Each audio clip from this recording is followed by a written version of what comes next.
सुप्रभात बच्चों। हम लोग अलंकार समझ रहे हैं।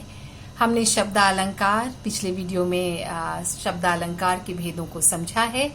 शब्दालंकार के 3 भेद हैं: अनुप्रास अलंकार, यमक अलंकार और श्लेष अलंकार।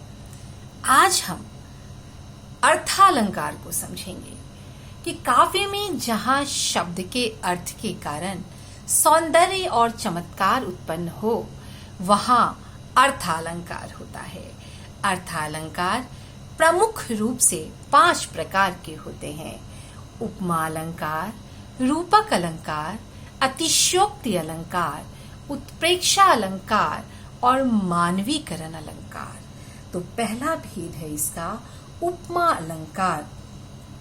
जब किसी वस्तु या व्यक्ति की तुलना, हम उपमा अलंकार को समझेंगे यहाँ पर कि उपमा अलंकार के भेद कितने हैं।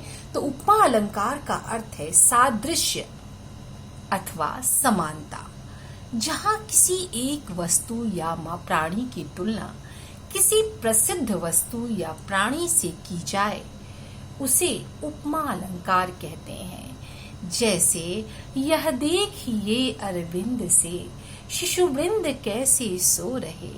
यहाँ शिशुवृंद की तुलना कमल से की गई है। उपमा अलंकार के 4 अंग हैं। उपमेय वह व्यक्ति या वस्तु जिसकी तुलना की जाए अर्थात जिसका वर्णन किया जाए। उपमान जिस प्रसिद्ध व्यक्ति या वस्तु से समानता बताई जाए। तीसरा वाचक शब्द, जिस शब्द की सहायता से समानता दिखाई जाए। उपमा में सा, सी, सरिस वाचक शब्द होते हैं। साधारण धर्म जिस रूप, गुण, आकार के कारण समानता बताई जाए।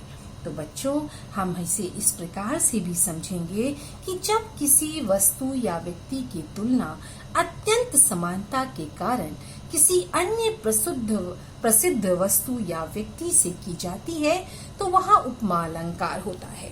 उदाहरण लेते हैं, सीता का मुख चंद्रमा के समान सुंदर है। तो उपमा अलंकार के 4 अंग होते हैं: उपमेय, उपमान, वाचक शब्द, साधारण धर्म। उपमेय किसे कहते हैं? तो जैसे सीता का मुख चंद्रमा के समान सुंदर है, तो जिस प्रस्तुत वस्तु की समानता की जाती है अर्थात जो सीता का मुख इस वाक्य में है यह उपमेय हुआ। यहाँ सीता के मुख की समानता की जा रही है, अतः सीता का जो मुख है वह उपमेय हुआ। उपमान प्रस्तुत वस्तु या उपमेय की तुलना जिस अप्रस्तुत वस्तु से की जाती है उसे उपमान कहते हैं। जैसे सीता का मुख चंद्र के समान है, यहाँ चंद्र जो है वह उपमान हुआ। यहाँ प्रस्तुत वस्तु सीता के मुख की तुलना अप्रस्तुत वस्तु चंद्रमा से की गई है, अतः चंद्रमा जो है वह उपमान है। तो वाचक शब्द यहाँ पर उपमेय की उपमान से तुलना करने के लिए जिन तुलनात्मक शब्दों का प्रयोग किया जाता है उन्हें वाचक शब्द कहते हैं। जैसे सीता का मुख चंद्रमा के समान सुंदर है, यहाँ तुलनात्मक प्रयुक्त शब्द समान है, अतः समान जो है वह वाचक शब्द है। और साधारण धर्म जो अंतिम भेद है उपमा का, वह उपमेय और उपमान की समानता जिस शब्द से बताई जाती है उसे साधारण धर्म कहते हैं। जैसे सीता का मुख चंद्र के समान सुंदर है। और इस तरह से इसका जो भेद है इसे हमने समझा। इसको हम इस तरह से भी कई सारे जो भेद हैं इसे समझेंगे उपमा के और उदाहरणों के द्वारा। जैसे हरिपद कोमल कमल से।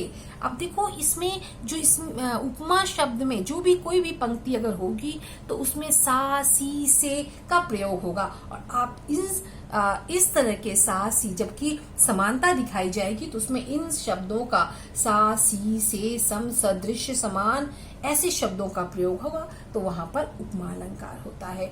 तो हरिपद कोमल कमल से, हरि के चरणों की तुलना कमल से की गई है।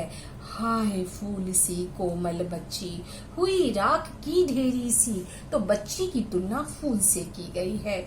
उसी तरह से हम इस तरह से भी एक और उदाहरण लेते हैं कि गंगा तेरा नीर अमृत सम उत्तम है। गंगा के पानी की तुलना अमृत से की गई है। तो आप समझ गए होंगे उपमा अलंकार किसे कहते हैं। तो आज के लिए इतना ही।